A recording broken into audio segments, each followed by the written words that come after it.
Salam. Men 50 yaşımda. Şu an Rossiyada işläp ýör. Men şeýle bir zatlar etdim bilen sizden maslahat sorasym geldi. Men iki durmuş gördüm. Biz narkomançylyk döwrüniň ýaş gelinleri bolduk. Şo döwre gabat geldik. Birinji ýollaşym bilen 2 ýyl ýaşaşdym. Bir gaýdym boldy, aýrylyşdym.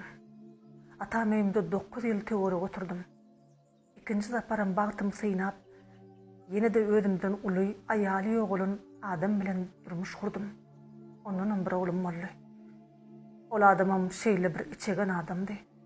Men käwat öz-özüme näme gerekdi?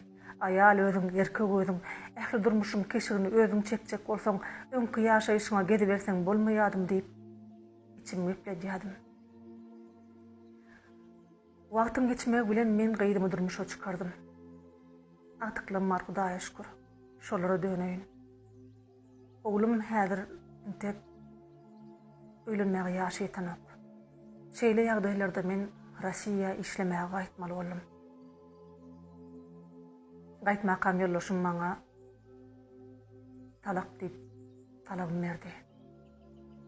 Gelinimden soňam maňa telefon üstü bilen talak berýändigini aýtdy. Garad men gurrun berjek bolsam men geçmişim bir roman. Şoň üçin gaýtga çaýdaýyn. Men şeýle bir erbet ýagdaýlarda ruhum sarsyryp ýören wagtymda, Rossiýada işläp ýören wagtymda telefon arkaly özümden kiçi ýaşly erkek adam bilen sataşyp gurlaşyp başladym. Oň bilen şeýle bir öwrenişdim. Hatda ýaşlary ýaly söýüp biri-birimize asnaşyp gitdik. Soňra biz musulman nikahyny gaýdyk.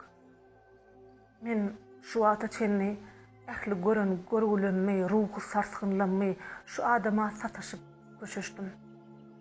Men ýaşyma gelişmese-de ýaly söýýärdim. Sebäbi men ýaşlygymda beýle mähir görmändim. Meni iň köseýän zat bu adamyň maşgalasynyň barlygy. Näme çygym bilemok. Olam meni halaýandyny. Maşgalasy bolsa-da men bilenem ýaşajakdygyny aýdýaram bilen men näme çygym bilemok. Men iki durmuş görsemem bu adamdan gören syýlaw, hormatymy, söýgü diýilýän zady, duýguny hiç kimden görmedim. Men onu hiç hili goýbermem bilemok. Olam Rossiýada işläp ýör. Bir ýerde ýaşamasagam arasynda görüşýäs. Birek-birege gerek bolsa maddi taýdan, moral taýdan gullaşyp otýarys. Häzirim şeýle. Ýöne ýekeje zat meni horlaýar. Ýaşyma gelişmese-de edil ýaş ideal men onu şeýle bir gowurýan.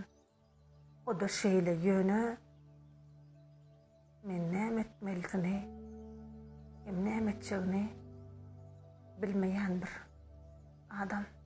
Men sizin balar sahypaňyzy dinläp hiç kim aýdyp bilmeýän sirmi sizin bilen paýlaşasym geldi. Emem sizden maslahat sorasym geldi. Başla.